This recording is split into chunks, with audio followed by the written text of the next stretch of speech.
तो class 12th में derivations बहुत बार पूछे जाते हैं, ठीक है ना। डिफरेंट डिफरेंट चैप्टर से डेरिवेशंस आते हैं, तो हम कुछ इंपॉर्टेंट डेरिवेशंस आप लोगों के लिए डेली बेसिस पे अपलोड करते जाएंगे। आप प्यार दिखाते जाइएगा और सपोर्ट करते जाइएगा। तो आज हम एक डेरिवेशन आपको बताने जा रहे हैं, ठीक है। और ये डेरिवेशन है intensity of electric field due to uniformly charge ring. Intensity of electric field due to uniformly charge ring. तो जैसा कि आप इस फिगर में देख पा रहे हैं कि दिस इज द रिंग, ये हमारा एक रिंग है। रिंग पर टोटल चार्ज कितना है? टोटल चार्ज Q, और इसकी रिंग की रेडियस A, और सेंटर से x डिस्टेंस पर एक पॉइंट है P, where we want to determine intensity of electric field, जहां हमको intensity of electric field equate करना है, ठीक है। As we know that in earlier topics की for a positive charge, suppose यहाँ पे कोई पॉजिटिव चार्ज है और इस पॉजिटिव चार्ज के रिफरेंस में अगर हमें यहाँ पर इलेक्ट्रिक फील्ड का डायरेक्शन पता करना है तो पॉजिटिव चार्ज के लिए डायरेक्शन अवे होगा, ठीक है ना। चार्ज को और इस पॉइंट को ज्वाइन करने वाली लाइन से अवे होगा।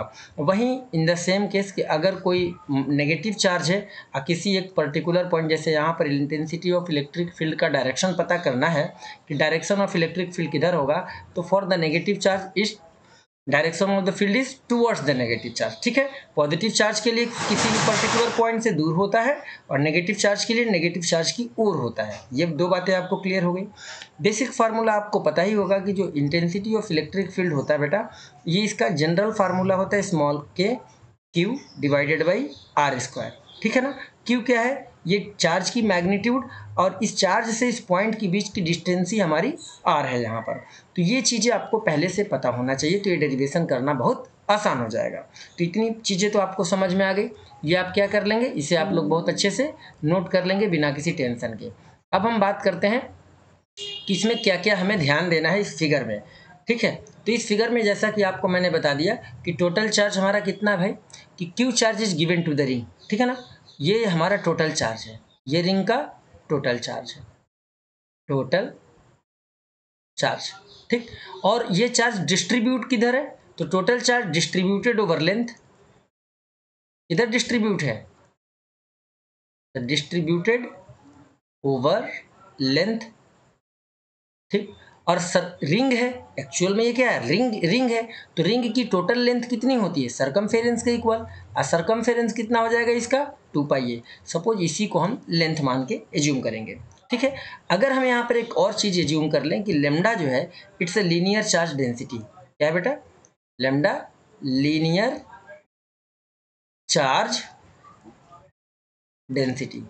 Lambda is equal to linear charge density. ये आपको समझ में आ गया। तो अब ध्यान से देखना, लीनियर चार्ज डेंसिटी क्या होता है ये हम यहाँ पर डिस्कस नहीं करेंगे, ये हम लोग पहले कर चुके होंगे, या हम आपको बता देंगे बाद में, ठीक है ना। तो अब देखो हमने कि इस फिगर में क्या ले रखा है, हमारे पास इस फिगर में है दो स्मॉल सेगमेंट। एक स्मॉल सेगमेंट ऊपर है जिसका नाम है AB and length of this segment is DL, और इसके जस्ट अपोजिट में एक और लेंथ सेगमेंट है DL, ठीक है, उसका नाम है B डैश, ठीक। तो हमने कहा कि भाई लेंथ ऑफ स्मॉल सेगमेंट कितना है, ध्यान से देखो, तो AB का भी हमारा DL लेंथ सेगमेंट है, ठीक है, और जो इसके अपोजिट डायरेक्शन में था A डैश B डैश, इसका भी हमारा DL लेंथ सेगमेंट है। तो जो लेमडा है ये हमारा लीनियर चार्ज डेंसिटी है। इसका मतलब हो गया कि यूनिट लेंथ पर जो चार्ज की वैल्यू है वो लेमडा है। तो DL लेंथ पर चार्ज की वैल्यू कितनी हो जाएगी? फिर DL लेंथ पर हमारा चार्ज की वैल्यू कितना हो जाएगा, ठीक है, ये आपको समझना है। DL लेंथ पर चार्ज की वैल्यू कितनी हो जाएगी। तो अब हमारा जो चार्ज ऑन दिस सेगमेंट है वो कितना लिखेंगे, ध्यान दो। तो charge on AB segment is equal to DQ। तो DQ हमारा linear charge density into length, ठीक है, ये क्लियर हो गया। अब इस पर्टिकुलर सेगमेंट के लिए अगर हम पॉइंट P पर intensity of electric field equate करें यहाँ पर इस पर्टिकुलर सेगमेंट की वजह से, तो यहाँ से यहाँ तक का डिस्टेंस हमको पता होना चाहिए। अब जब ये डिस्टेंस हमारा A है, ठीक है, और ये डिस्टेंस हमारा x है एक्सिस पर, और ये हमारा क्या है? परपेंडिकुलर। तो ये हाइपोटेन्यूज का काम करेगा, और ये हाइपोटेन्यूज कितना हो जाएगा?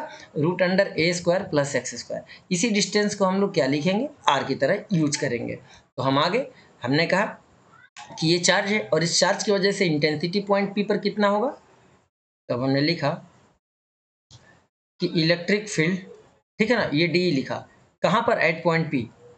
तो DE is equal to small k Q1 Q का मतलब हमारा हो गया DQ डिवाइडेड बाई R²। जैसा कि आप फिगर में देख पा रहे हो, फिगर में आपने क्या देखा कि जो r है वो एक्चुअल में कितना है, रूट अंडर ए स्क्वायर प्लस एक्स स्क्वायर।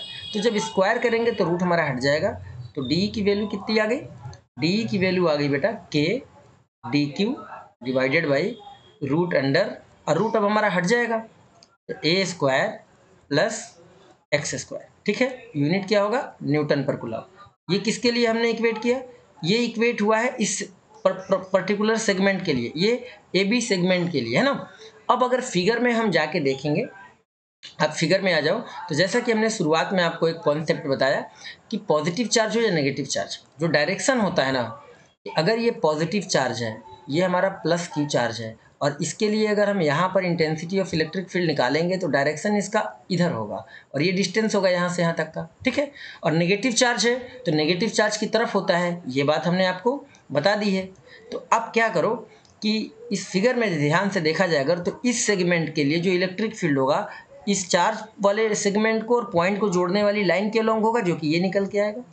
ठीक, सिमिलरली इसके जो सिमेट्री की वजह से जो अपोजिट सेगमेंट हमने लिया है, तो अपोजिट सेगमेंट का भी इलेक्ट्रिक फील्ड पॉइंट पी और इस सेगमेंट को जोड़ने वाली लाइन के अलोंग होगा आउटवर्ड डायरेक्शन में, रीजन, क्योंकि ये पॉजिटिवली चार्ज रिंग है, नेगेटिव चार्ज नहीं है। तो ये इलेक्ट्रिक फील्ड और ये इलेक्ट्रिक फील्ड, इसका जो ये एक्सियल लाइन है, इन दोनों से अगर ये एंगल थीटा है तो vertically opposite angle are theta and vertically opposite angle are theta, क्योंकि ये दोनों बराबर हो जाएंगे, क्योंकि ये रिंग हमारा सिमेट्रिकल पैटर्न में होता है। ठीक है ना। अब ध्यान से देखा जाए तो इस डी के भी दो कंपोनेंट हो जाएंगे, इस डी का कंपोनेंट इधर हो जाएगा vertical component d sine theta, और along the axis d cos theta. Clear. Similarly इस डी के भी दो कंपोनेंट हो जाएंगे, एक vertical component d sine theta, और इस डी का भी एक अलोंग द एक्सिस हमारा आ जाएगा डी कॉस थीटा। तो दोनों के दो कंपोनेंट निकल आए। हमने देखा क्या कि सिमेट्री की वजह से जब अपोजिट सेगमेंट हम लेते हैं, एक ऊपर और एक नीचे सेगमेंट, या आप एक यहाँ पर सेगमेंट लो, ठीक, और इसके जस्ट एक अपोजिट में एक यहाँ पर सेगमेंट लो, तो इन दोनों सेगमेंट के वजह से हमको क्या मिलेगा कि जो वर्टिकल कंपोनेंट होंगे डी साइन थीटा ये कैंसिल आउट हो जाएंगे, जबकि इनके जो हॉरिजॉन्टल कंपोनेंट है डी कॉस थीटा, ये सभी के जितने भी यहाँ पर रिंग के सरफेस पर हम कंपोनेंट या एलिमेंट्स लेंगे उन सभी का इसी डायरेक्शन में निकल के आएगा, यानी एक्सिस के अलोंग निकल के आएगा। तो रिजल्टेंट इलेक्ट्रिक फील्ड हमको डी कॉस थीटा को सम करने से मिलेगा। अब सम करने के लिए हम क्या करते हैं, इंटीग्रेशन का यूज करते हैं। क्या करते हैं, इंटीग्रेशन का यूज करते हैं। तो हमने लिख दिया कि डी के तो दो कंपोनेंट हैं, अब यहाँ पर जो डी साइन थीटा है, component of D sine theta, वो एक दूसरे को कैंसिल आउट कर देंगे due to symmetry of the ring, है ना। तो अब यहाँ पर हमने देखा बेटा कि डी के दो अलग अलग कंपोनेंट हमको मिल रहे हैं। क्या मिल रहा, d cos theta along the axis, किधर, along axis, along axis of ring, axis of the ring। ठीक, और दूसरा हमारा मिल रहा डी साइन थीटा, ये किधर मिल रहा, perpendicular to the axis of ring, है ना, परपेंडिकुलर, लो perpendicular to the axis of ring, axis of the ring. ठीक है, ये दो कंपोनेंट मिले। अब इसमें हमको रिजल्ट में क्या दिख रहा कि ड्यू टू सिमेट्रिकल पैटर्न, है ना, due to symmetry, due to symmetry, जो डी साइन थीटा है वो एक दूसरे को कैंसिल आउट कर देंगे, D sine theta cancel each other, cancel each other, इसमें किसी को कोई दिक्कत नहीं है। और जो रिजल्टिंग हमारा मैग्नेटिक फील्ड मिलेगा वो किसकी वजह से मिलेगा, अब हमारा रिजल्टिंग मैग्नेटिक फील्ड मिलेगा केवल डी कॉस थीटा की वजह से। ठीक है, तो and d cos theta, d cos theta gives the resulting, या कह लो resultant electric field at P, electric field at P. ये क्लियर हो गया। अब हम आते हैं कॉन्सेप्ट पर पूरा कि how to determine net electric field at point P. Now तो हमने लिखा, now net electric field intensity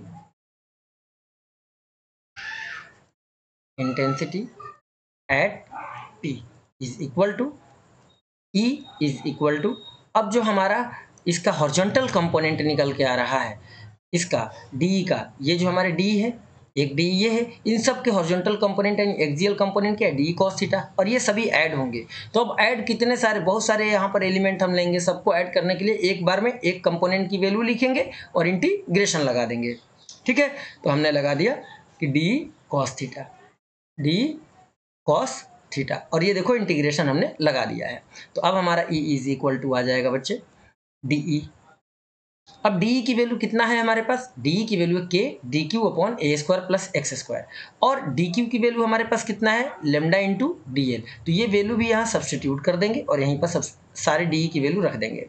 तो देखो K हमने लिख दिया K, DQ का मतलब लेमडा इंटू DL, ठीक, divided by A square plus x square into cos theta.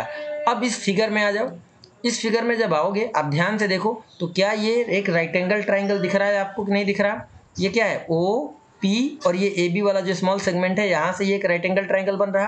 तो उस राइट एंगल ट्राइंगल से अगर हम कॉस थीटा की वैल्यू बेटा इक्वेट करें, इसकी कॉस थीटा की, तो कॉस थीटा बराबर क्या होता है, बेस अपॉन हाइपोटेन्यूज।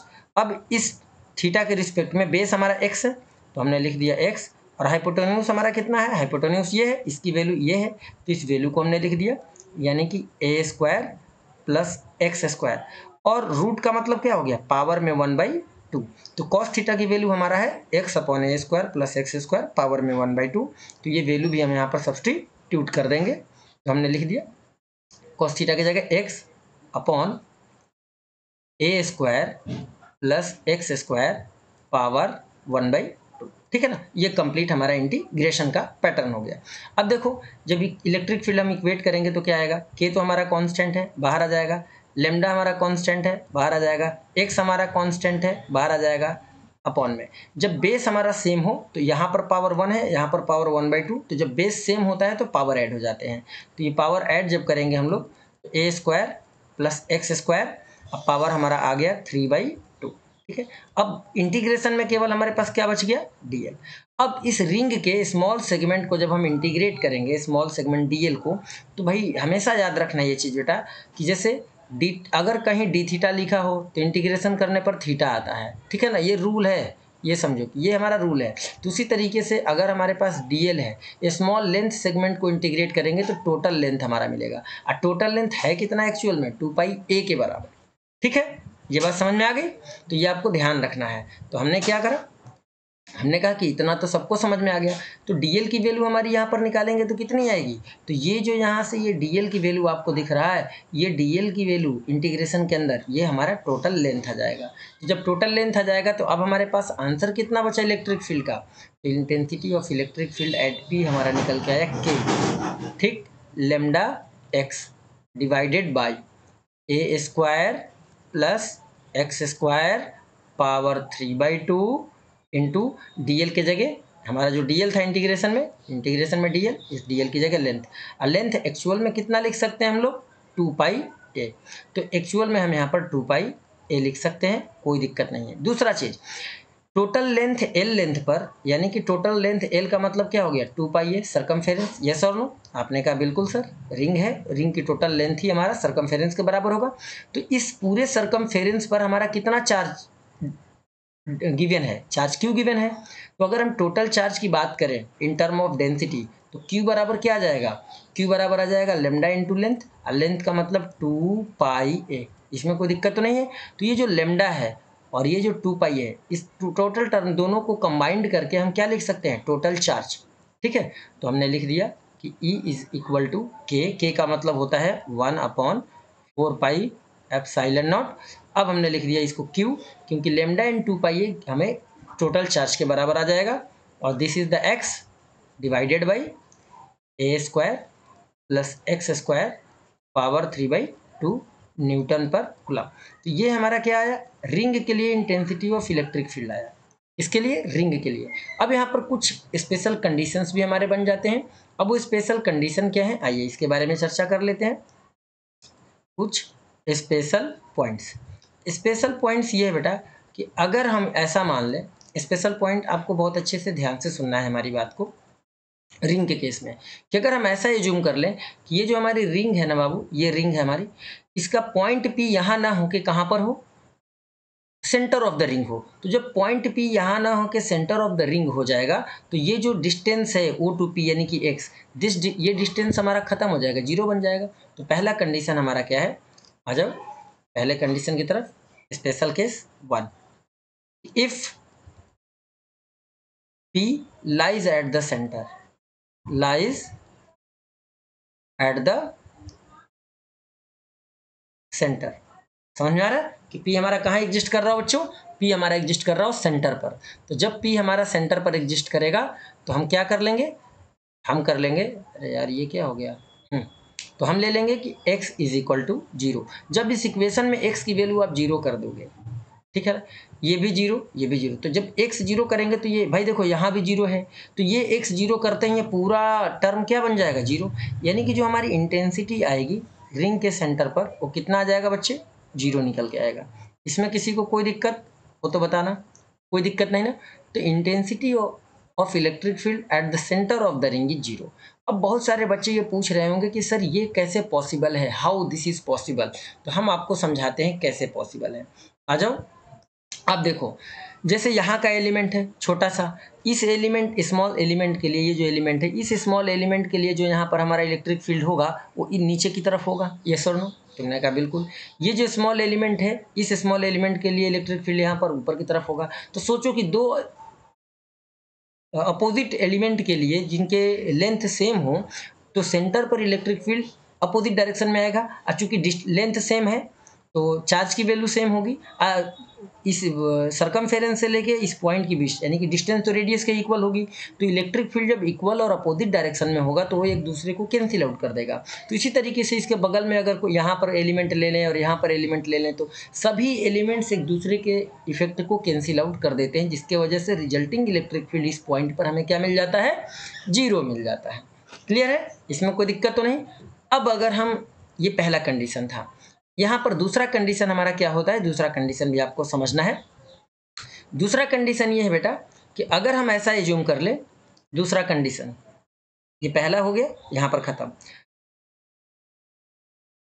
दूसरा कंडीशन ये है कि अगर हम ये मान लें कि x is very very very greater than radius of the ring, तो जो रेडियस ऑफ द रिंग से अगर x बहुत बड़ा हो जाता है तो हम a स्क्वायर को नेग्लेक्ट कर देते हैं, a स्क्वायर को क्या कर देते हैं, नेग्लेक्ट कर देते हैं, यानी a स्क्वायर बिकम्स 0, क्योंकि x इतना बड़ा है कि इसके कंपैरिजन में radius of the ring is very very small, ठीक है ना।